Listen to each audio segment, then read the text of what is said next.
வணக்கம் நேயர்களே, இது தந்தையின் இன்றைய பரபரப்பு. வழங்குவதற்காக நான் காயத்ரி மோகன். வேலூர் மாவட்டம் குடியாத்தத்தில் மிளகாய் பொடி தூவி வீட்டின் முன் நின்றிருந்த 4 வயது சிறுவனை மர்ம நபர்கள் கடத்தி சென்ற சம்பவம் பரபரப்பை ஏற்படுத்தியுள்ளது. போலி பதிவு எண் கொண்ட வாகனத்தில் வந்து ஹெல்மெட் அணிந்தபடி கடத்தலில் ஈடுபட்ட மர்ம நபர்களை பிடிக்க தனிப்படை அமைக்கப்பட்டுள்ளது.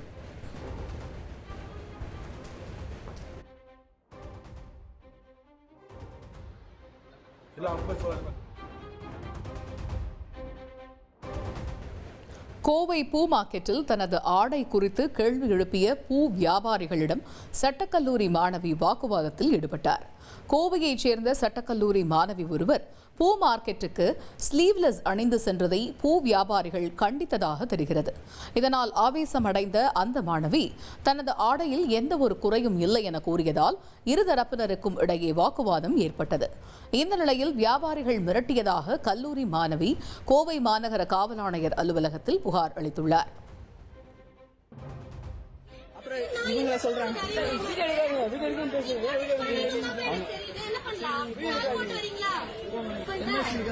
இல்லனா இந்த மாதிரி ஏதாச்சும் உங்களுக்கு சொல்லிருக்காங்களா? இந்த மாதிரி அசம்பாவிதம் யாராச்சும் வந்து ஆனா இப்ப கோர்ட்ல ஏதாவது கம்ப்ளைண்ட் பண்ணா என்ன சொல்றது?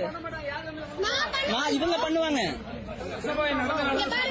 ஓகே, பேச நிப்பாட்டுங்க. அவங்க ட்ரெஸ் அவங்க உரிமை. ஓகே, உங்களை யாரும் ஒண்ணு பண்ண போறதில்ல. நீங்க எல்லாம் ஒழுக்கமா இருந்தா போதும். என்னதான் போடணும்? எங்கேயோ வாங்குங்க. இது பப்ளிக் மார்க்கெட். வர்றவங்க கொஞ்சம் டீசெண்டா வரணும்னு எதிர்பார்க்கறேன். அவ்வளவுதான். மற்றபடி யாராவது ஏதாவது பண்ணிட்டா அவங்க பேர் சொல்லுங்க. நீங்க போங்கன்னு சொல்லியாச்சு. இல்ல போங்க இல்லனா நீங்க இந்த மாதிரி சொல்லுங்க.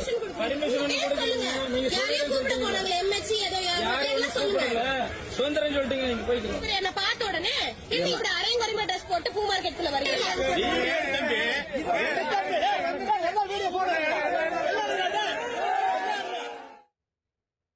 5 நாட்கள் ஆன பழைய கேக்கை சாப்பிட்ட 7 வயதையான சிறுவன் திடீரென முகம் வீங்கி ஒவ்வாமை ஏற்பட்டு உயிரிழந்த சம்பவம் அதிர்ச்சியை ஏற்படுத்தியுள்ளது.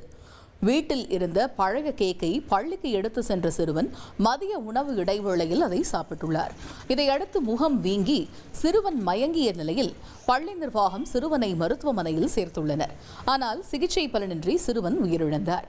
மேலும் சிறுவன் இறந்ததற்கு வேறு ஏதேனும் காரணம் உள்ளதா என்ற கோணத்திலும் போலீசார் விசாரித்து வருகின்றனர்.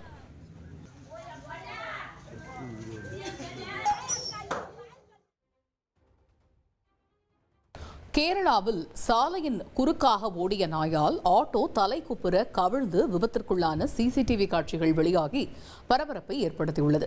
திருவனந்தபுரம் அருகே 5 தெங்கு பகுதியில் நாய் ஒன்று திடீரென சாலையின் குறுக்கே ஓடியபோது அவ்வழியாக வந்த ஆட்டோ கட்டுப்பாட்டை இழந்து தலைக்குப்புற கவிழ்ந்து விபத்திற்குள்ளானது.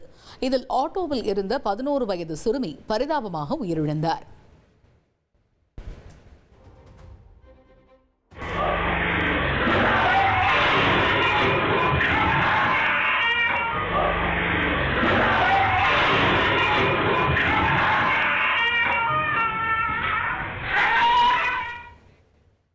கேரளாவில் வீட்டின் முன் விளையாடிக் கொண்டிருந்த குழந்தையை நரி கடித்த சம்பவம் அரங்கேறி உள்ளது. கண்ணூர் மாவட்டத்திற்கு உட்பட்ட மட்டூல் பகுதியில் வீட்டின் முன் சிறுவர் சிறுமிகள் விளையாடிக் கொண்டிருந்தனர். வனப்பகுதியை ஒட்டிய அந்த பகுதியில் நரி ஒன்று அவர்களை துரத்தியுள்ளது. பயத்தில் அனைவரும் வீட்டிற்கு சென்ற நிலையில் இதனை அறியாமல் வீட்டின் முன் உட்கார்ந்திருந்த குழந்தையின் கால்களை நரி கடித்துள்ளது. குழந்தையின் அலறல் சப்தம் கேட்ட பெற்றோர் நரியை அடித்து துரத்தி காயமடைந்த குழந்தையை மருத்துவமனையில் அனுமதித்தனர். இது தொடர்பான காட்சிகள் வெளியாகியுள்ளது.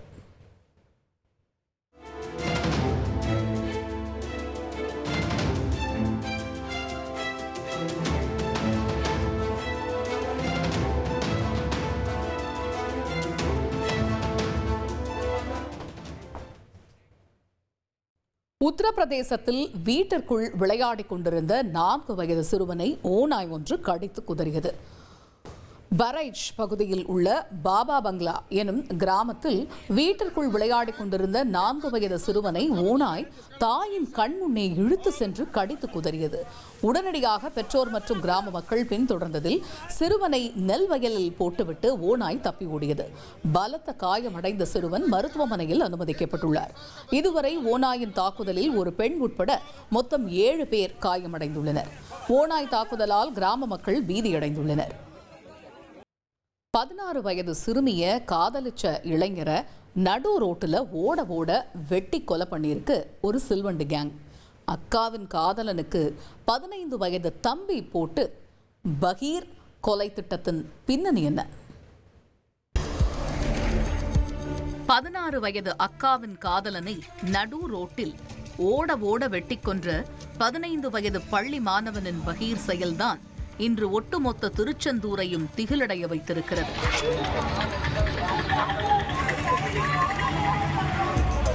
அக்காவை அழைத்துக் கொண்டு பாண்டிச்சேரிக்கு லவ் ட்ரிப் சென்ற ஆத்திரத்தில் வருங்கால அத்தானை அறுத்து போட போவதாக வாட்ஸ்ஆப்பில் ஸ்டேட்டஸ் போட்டுவிட்டு இப்படி ஒரு பயங்கரத்தை செய்திருக்கிறார் அந்த சிறுவன். அதுவும் சட்டம் படித்த ஒரு வழக்கறிஞர் ஸ்கெட்ச் போட்டு கொடுக்க தந்தையின் வழிகாட்டுதலின்படி இந்த கொலையை பிசுறு தட்டாமல் செய்து முடித்ததாக சொல்லப்படுகிறது. கொல்லப்பட்டவர் மணிகண்டன். 25 வயதான இவர் தூத்துக்குடி மாவட்டம் திருச்செந்தூர் கிருஷ்ணன் கோவில் தெரு பகுதியைச் சேர்ந்தவர். எலக்ட்ரீஷியனாக வேலை பார்த்து வந்துள்ளார். இவர் அதே பகுதியைச் சேர்ந்த 16 வயது சிறுமியை காதலித்து வந்ததாக தெரிகிறது. இதனால் அடிக்கடி இருவரும் தனிமையில் சந்தித்து பேசி பழகி வந்துள்ளனர். இந்த விவகாரம் பெண்ணின் குடும்பத்தாருக்கு தெரிய வந்திருக்கிறது. இருவரும் ஒரே சமூகத்தைச் சேர்ந்தவர்கள் என்ற போதும் காதல் என்ற வார்த்தையை கெட்ட வார்த்தையாகவே கேட்டு பழகிய சமூகம் இந்த காதலுக்கும் எதிர்ப்பு தெரிவித்திருக்கிறார்கள். மேலும் கௌரவம், அந்தஸ்து, வசதி வாய்ப்பு போன்ற பல விஷயங்களோடு மணிகண்டனை ஒப்பிட்டு நிராகரித்துள்ளனர். இதனால் கடந்த 4 மாதங்களுக்கு முன்னர் மணிகண்டனும் 16 வயது சிறுமியும் வீட்டை விட்டு வெளியேறி திருமணம் செய்ய முயன்றனர்.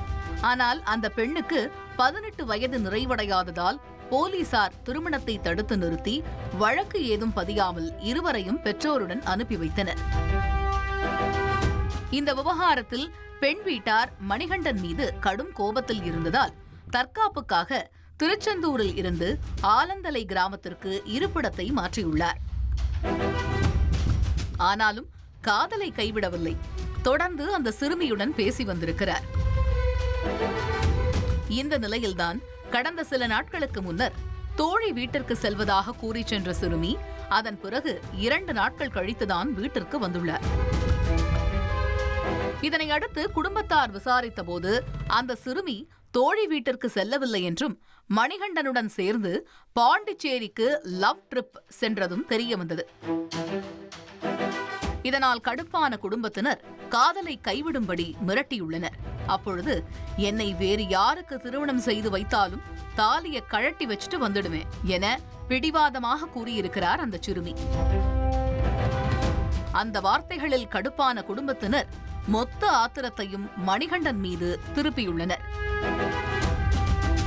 மகளை இப்படி ஆட்டி படைக்கும் மணிகண்டனை கொன்று வீச நினைத்து களம் கண்டுள்ளனர். இதற்கு ஒரு வழக்கறிஞர் ஸ்கெட்ச் போட்டு கொடுக்க சிறுமியின் தந்தையோ கொலைக்கு தேவையான முழு உதவியையும் செய்து கொடுத்துள்ளார். இதனையடுத்து சம்பவத்தன்று மணிகண்டனை கொலை செய்ய போவதாக வாட்ஸ்ஆப்பில் ஸ்டேட்டஸ் வைத்துவிட்டு நண்பர்களுடன் களத்தில் இறங்கியிருக்கிறார் அந்த 15 வயது சிறுவன். சம்பவத்தன்று வேலைக்கு செல்ல வீட்டில் இருந்து பைக்கில் புறப்பட்ட மணிகண்டனை தோப்பூர் அருகே இடைமறித்த 3 பேர் கொண்ட கும்பல் திடீரென வெட்டத் தொடங்கியுள்ளது. அங்கிருந்து தப்பி பைக்கை வழியிலேயே போட்டுவிட்டு ஒரு மரக்கடைக்குள் நுழைந்திருக்கிறார்.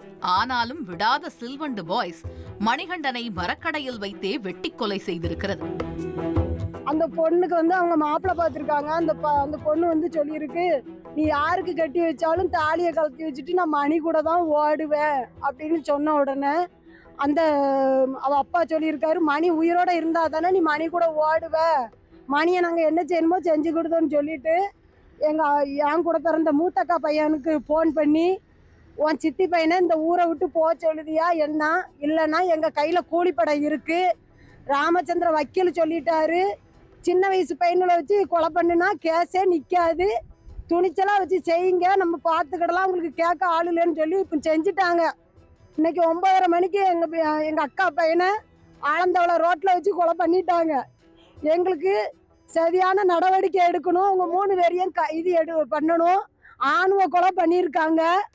அவங்க கௌரவ குறைச்சத்தை பார்த்து இந்த கொலையை செஞ்சுருக்காங்க. நாங்கள் கஷ்டப்பட்டவங்க, எங்களுக்கு கேட்கறதுக்கு ஆள் இல்லை. 4 பொட்ட பிள்ளைகள் ரோட்டில் நிற்கி, இப்போ தாய் தப்புன்னு ரோட்டில் நிற்காங்க. சீக்கிரமாக நடவடிக்கை எடுத்து அவங்கள சீக்கிரமாக அரெஸ்ட் பண்ணணும். அவங்களுக்கு சரியான தண்டனை, மரண தண்டனை கொடுக்கணும். அந்த பையன் இறந்து போன பையனுக்கு சரியான நீதி கிடைக்கணும். சின்ன பையன் 18 வயசு பையன் 10 அடிக்கிற பையன் கொலை பண்ணிட்டான்னு வெளியே விடாதீங்க. அவன் அப்பன் காரணம் ராமச்சந்திர வக்கீல் இதுக்கு பிளான் போட்டு கொடுத்துருக்காரு. அந்த பையனோட பெரியம்மா மகன் கோர்ட்டில் வேலை பார்க்காரு. அந்த ஆள் இவ்வளோத்துக்கு காரணம். அவன் குடும்பமே இதுக்கு காரணம். பெரியப்பா நல்ல வசதியில் இருக்காரு, பரமசுவம். அவன் அத்தை புருஷன் வைகுண்டம். எல்லாரும் சேர்ந்துதான் அவங்க கஷ்டப்பட்ட குடும்பம். யாரும் ஒன்றும் பண்ண மாட்டாங்க. தைரியமா போட்டு விடு, கொலை பண்ணுங்க, நம்மளை கூட அவங்க ஒன்றும் செய்ய முடியாதுன்னு சொல்லியிருக்காங்க. தகவல் அறிந்து சம்பவ இடத்திற்கு விரைந்த போலீசார் சடலத்தை மீட்டு உடற்கூறாய்விற்காக அனுப்பி வைத்துவிட்டு அந்த பகுதியில் இருந்த சிசிடிவி காட்சிகளை ஆய்வு செய்தனர். அதன் அடிப்படையில் இக்கொலை தொடர்பாக வழக்கு பதிந்த தாலுகா போலீசார் தீவிர விசாரணை நடத்தி காதல் விவகாரத்தில் இளைஞரை வெட்டி படுகொலை செய்த சிறுமியின் தந்தை நட்டார், சிறுமியின் 15 வயதான தம்பி உட்பட 4 பேரை கைது செய்தனர். உத்தரப்பிரதேச மாநிலத்தில் பயிற்சி மையத்திற்கு சென்று கொண்டிருந்த இளம்பெண்ணை பின்தொடர்ந்து இளைஞர் ஒருவர் பாலியல் சீண்டலில் ஈடுபட்ட சம்பவம் பெரும் பரபரப்பை ஏற்படுத்தியுள்ளது. உத்தரப்பிரதேசம் ராம்நகர் மொஹல்லா என்ற பகுதியில் பயிற்சி மையத்திற்கு சென்று கொண்டிருந்த இளம்பெண்ணை அடையாளம் தெரியாத இளைஞர் ஒருவர் பின்தொடர்ந்து பாலியல் சீண்டலில் ஈடுபட்டுள்ளார். இதனால் அச்சமடைந்து பயிற்சி மைய ஊழியர்களின் உதவியை நாடிய இளம்பெண் செல்போன் வாயிலாக காவல் நிலையத்திற்கு அளித்த புகாரின் பேரில் வழக்கு பதிவு செய்த போலீசார் இளைஞரை கைது செய்து சிறையில் அடைத்தனர்.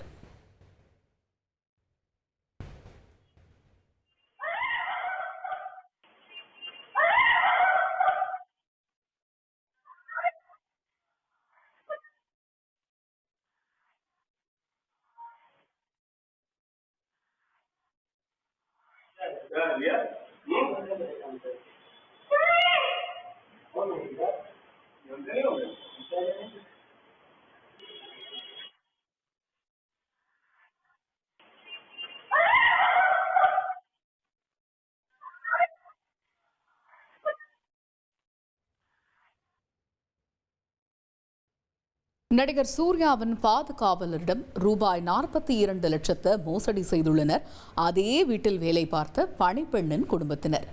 கள்ளச்சந்தையில் நகை வாங்கி தருவதாக கூறி கைவரிசை காட்டிய கேடி குடும்பம் சிக்கியது எப்படி?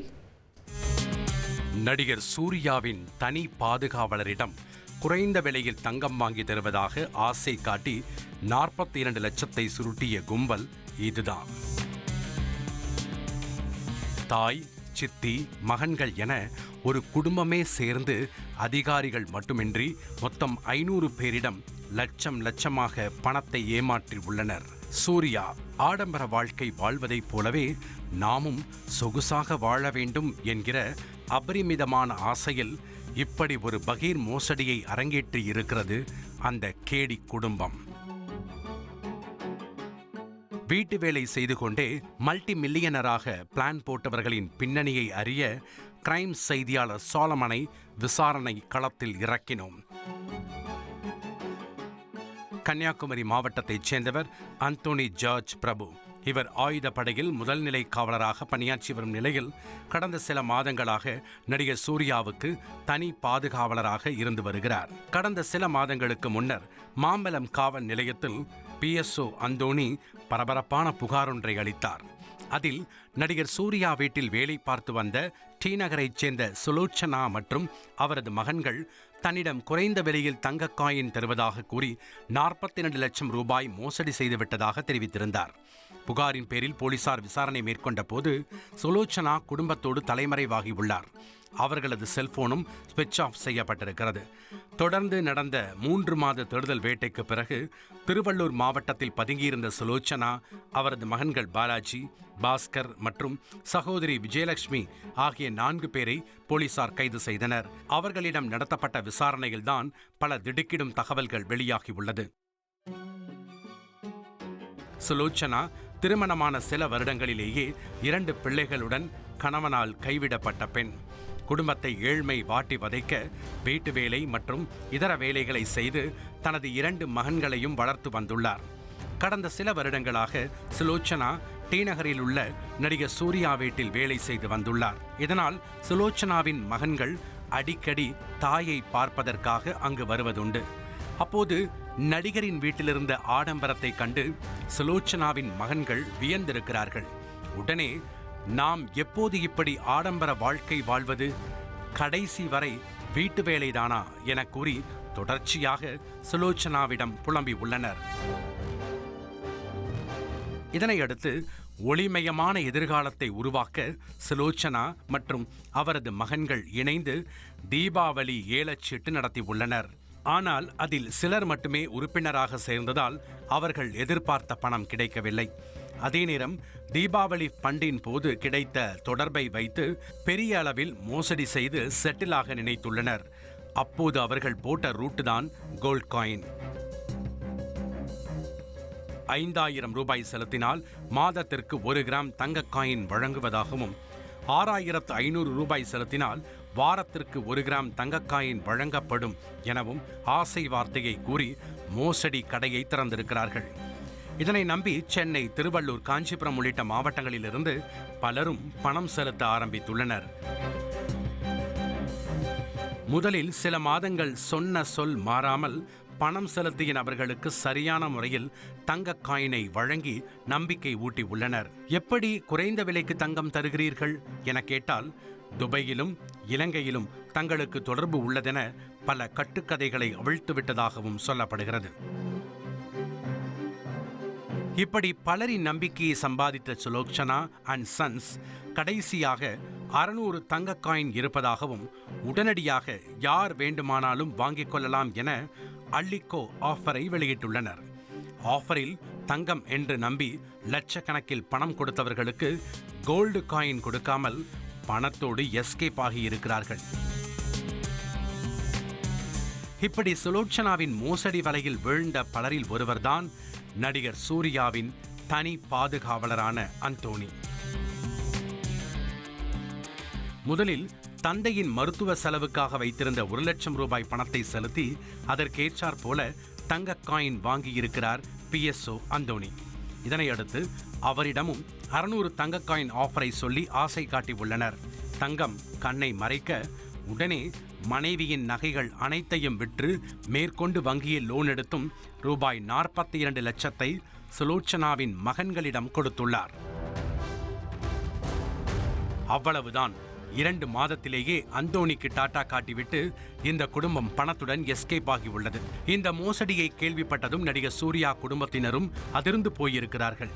இதேபோல சுலோச்சனாவின் குடும்பத்தினர் அண்ணா நகரில் 22 லட்சம், அயனாவரத்தில் 37 லட்சம் என பல்வேறு இடங்களில் 2.15 கோடி ரூபாய் வரை மோசடி செய்திருப்பதும், அதை வைத்து உல்லாச வாழ்க்கை வாழ்ந்து வந்ததும் போலீசாரின் விசாரணையில் தெரிய வந்துள்ளது. போலீசார் சுலோச்சனாவின் வீட்டில் சோதனை மேற்கொண்ட போது தங்க காயின் பில் மட்டுமே இருந்ததால் பணத்தை புதைத்து வைத்திருக்கலாம் அல்லது யாரிடமாவது கொடுத்து வைத்திருக்கலாம் என்ற கோணத்தில் விசாரணை நடத்தி வருகின்றனர்.